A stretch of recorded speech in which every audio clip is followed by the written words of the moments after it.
여러분 안녕하십니까? 물개소리연구소 김도균입니다.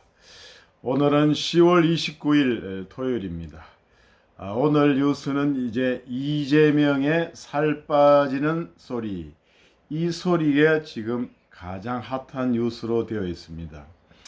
늦가을이고 이제 10월의 마지막이 다 되어 가는데 전부 산으로 들러 이제 단풍 구경 간다고 난리죠. 천고마비의 계절이라고 하는데 살이 보기에도 심하게 빠지는 한 사람이 있습니다. 바로 더불어민주당 대표인 이재명 대표입니다.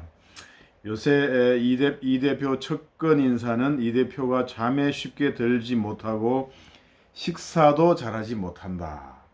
갈수록 수척해지고 있어 안타까워하는 측근들이 많다. 이렇게 틀어놓았다고 합니다. 자, 왜 식사도 잘하지 못하고 잠도 쉽게 들지 못하고 또 살이 본인 얘기에 하면 7, 8kg 빠졌다고 하는데 왜 이런 일이 생기는 것이겠습니까? 한번 심리를 한번 분석해 보고자 합니다.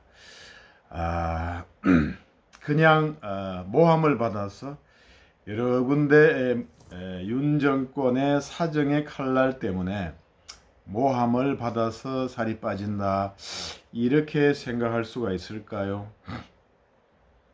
이재명 대표는 이제 정치인이 되기 전에도 변호사로서 오랫동안 이제 남의 송사에 관여하고 소송 대리와 변론을 맡아왔습니다. 늘 남의 변호사라는 것은 남의 공격, 어떤 의뢰인이죠. 의뢰인이 상대방 수사기관이나 안 그러면 민사소송의 경우에 원고, 피고, 상대방으로부터의 공격을 받고 또 때로는 이제 의뢰인하고도 이제 여러 가지 또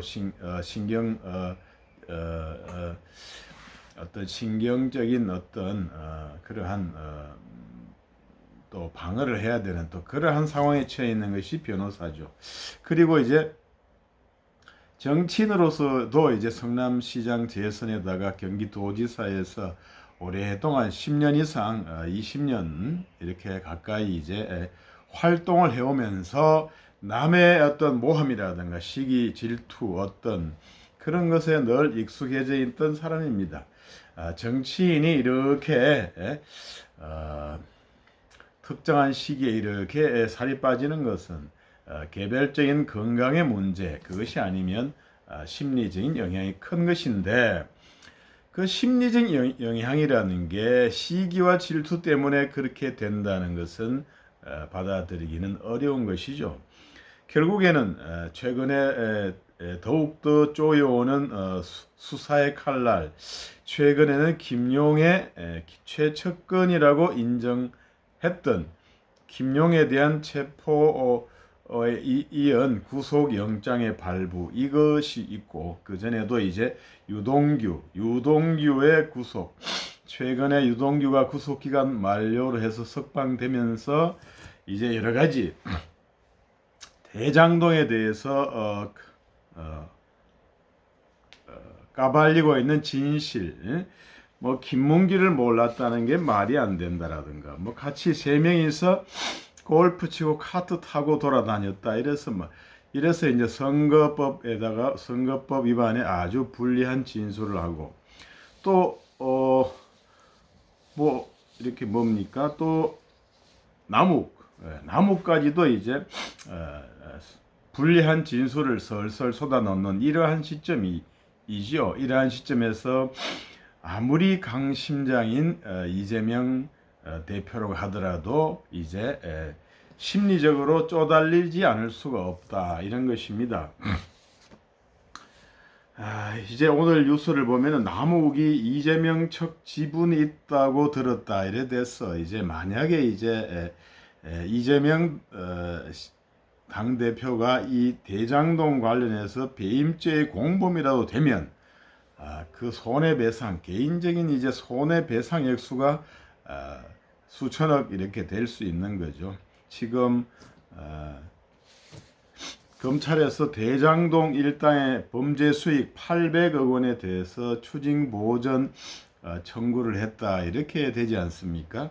그래서 이제 민사소송 같으면 일종의 가압류 같은 거죠. 앞으로 이제 범죄 수익을 몰수하는 데 있어 가지고 범죄 수익을 가압류해 두는 거, 미리 보전 처분을 해두는 그러한 절차인데 그것을 이제 검찰에서 청구를 했다 이렇게 되고, 만약에 이재명 대표가 공범이 되면 이재명 대표의 재산에 대해서도 추징 보전이 청구가 돼서 그동안 애써 벌었던 거, 주식 투자 짬내서 주식 투자도 해가면서 벌었던 것도 전부 이제 몰수 추징 보전의 대상이 된다.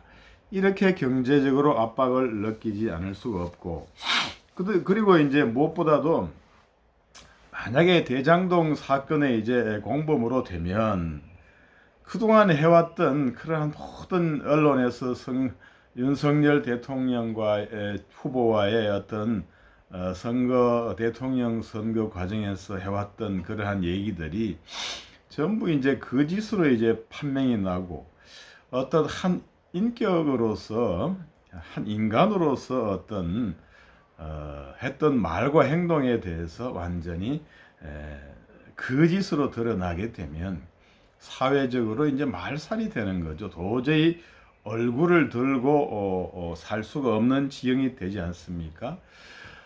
남을 위해서, 약자를 위해서 이렇게 살고, 뭐 가난한 사람에게 기본 소득과 기본적인 것을 뭘 제공해 준다고 하는데, 실제적으로는 자기는 그렇지 않고 공권력을 이용해서 큰 이득을 보는 것에, 몰래 이득을 보는 것에 공범이다 이런 식으로 기소가 되면 그동안의 인생이 전부 이제 부정이 되는, 말과 행동이 그러한 부정이 되는 아주 막다른 골목에 처하게 된다 이렇게 되는 것이죠.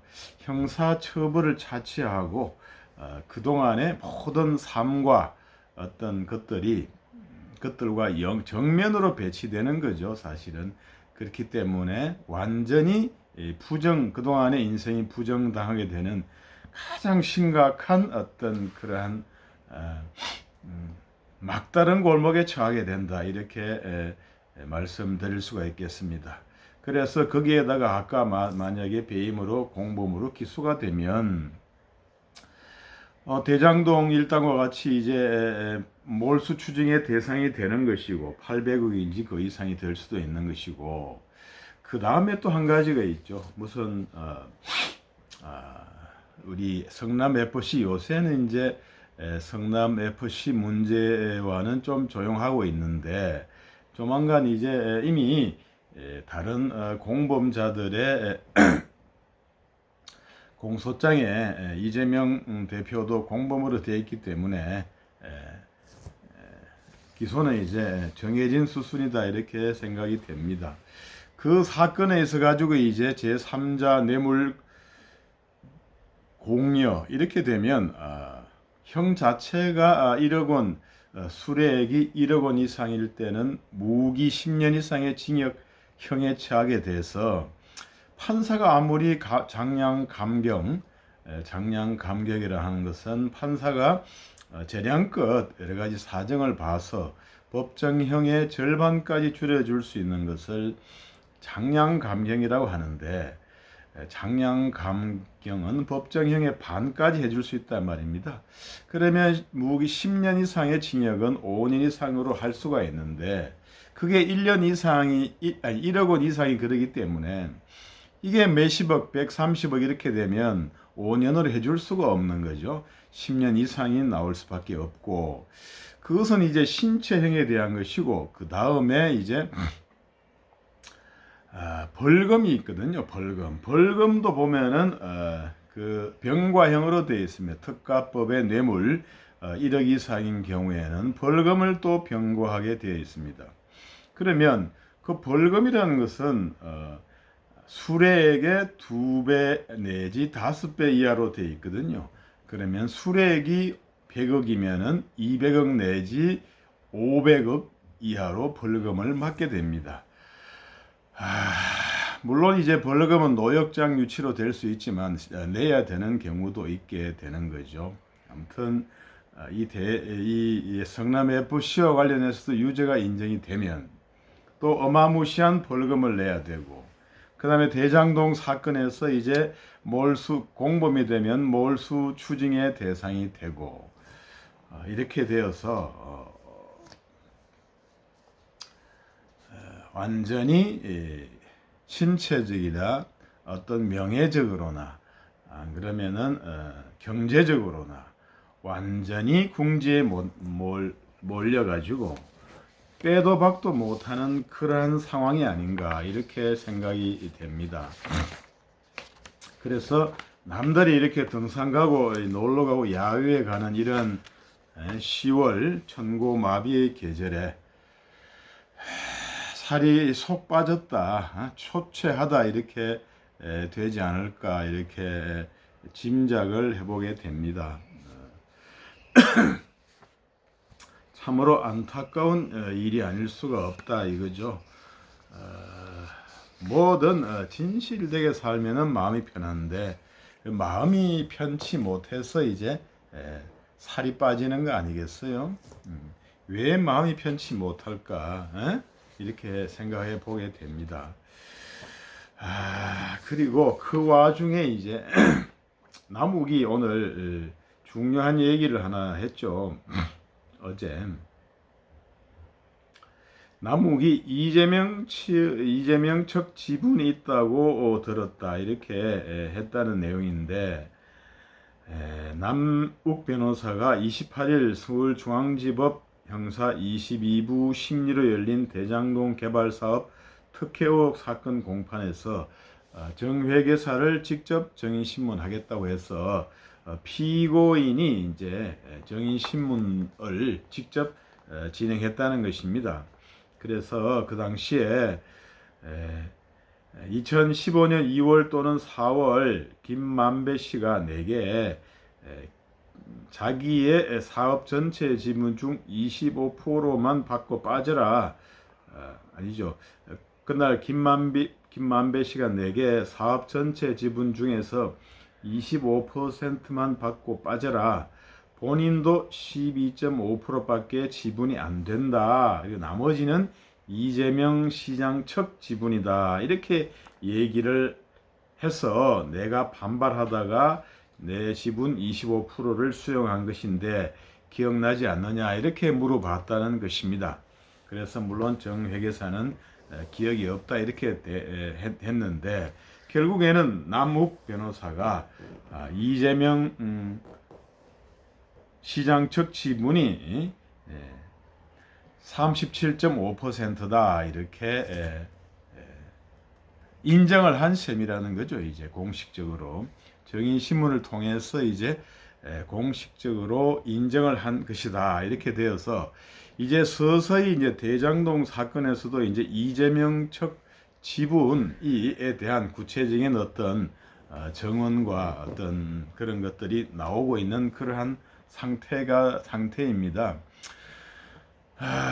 그래서 이제 이 남욱도 이제 조만간 구속기간 만료로 이제 석방이 된다고 하는데 1심 재판이 너무 길어져서 이제 구속기간이 6개월, 1년 이렇게 만기가 되면 이제 석방이 돼야 되는 거죠. 그래서 나오면 또 여러 가지 그에 대한 또 기자회견 내지는 이제 기자들의 질문에 이제 답을 하게 되는 그러한 상황이 아니냐 이렇게 되는 거죠. 이제 남욱이나 정영학 회계사나 김만배나 형사 처벌을 받게 될 가능성이 아주 높은 상황이고, 그리고 또 게다가 이 추징보전이라고 아까 말씀드린 800억 원에 대한 불법 범죄 수익 800억 원에 대한 추징보전, 청구가 지금 법원에 청구가 되어 가지고 이제 몸도 이제 구속도 뭐 10년 20년 이렇게 살아야 되고 돈도 다 뺏기게 되는 그러한 상황이 도래하기 때문에 어느 정도의 선처를 받으려면 뭐 이 부정한 이득에 대해서는 이제 추징이 되겠지만은 형사적으로 이제 좀 선처를 받으려면 어느 정도 진실을 밝혀야 되지 않겠느냐. 이거에다가 그동안에 이제 다 이제 뭐 배신감이라든가 이런 점 때문에 이제 전부 진실을 밝히지 않을까 이렇게 생각이 들고요. 그 다음에 이제 저기 이 사건하고는 직접 관련은 안 되지만 저기 이제 쌍방울 대표도 이제 오랫동안 외국에서 살기가 어렵잖아요. 여권 무효화에다가 인터폴 그렇게 수배 명이 떨어지고 어디 뭐 마음대로 대놓고 어디 카드를 쓰고 어디 호텔에 자기 이름으로 기거를 하고 어디 뭐 외국 가서 돈 펑펑 쓰며 살 수가 없는 것이 요새 이제 그러한 상태죠. 이제 그래서 기우한다 하고 이제 서서히 모든 것이 전모가 밝혀지는 그러한 상태에 있습니다. 그래서 이러저러한 여러 가지 여건들이 도저히 이제 이미 선거법으로 기소가 되어 있고 제3자 뇌물죄는 이제 기소되기 일보 직전에 되어 있고 그 다음에 법화 사건 해경궁의 법화 사건도 이제 검찰에서 수사를 중이고 이렇게 해서 모든 것이 자기의 목을 조여오는 그런 상황에서 잠을 잘 수가 있겠는가? 밥을 먹으면 소화가 되고 입에 맞을 수가 있겠는가? 사람이 마음이 편해야 이제 먹는 것이 살라고 하는 건데 마음이 불편하니 남들 이렇게 즐겁게 노는 시절에 너무나 힘들다 이렇게 생각이 됩니다. 해결책은 단 하나죠. 뭐 기왕에 저질러진 잘못은 잘못 사실대로 밝히는 것이 제일 편한 길이다. 이제 유동규도 나와가지고 이제 마음 편하다고 하지 않습니까? 내가 처벌받을 거를 뭐 깎아달라 이런 것이 아니라 내가 받을 건 내가 받고 네가 받을 건 네가 받고 이재명이 명령한 그 죄는 이재명이 받고 이렇게 얘기를 하지 않습니까? 자기의 잘못은 이제 저질렀으면 힘든 것이지만 이제 받을 건 받고 이제 순리대로 가면 오히려 마음이 편해지게 된다 이런 말씀을 드리고 싶습니다. 이상 물개소리 연구소 김도균이었습니다. 감사합니다.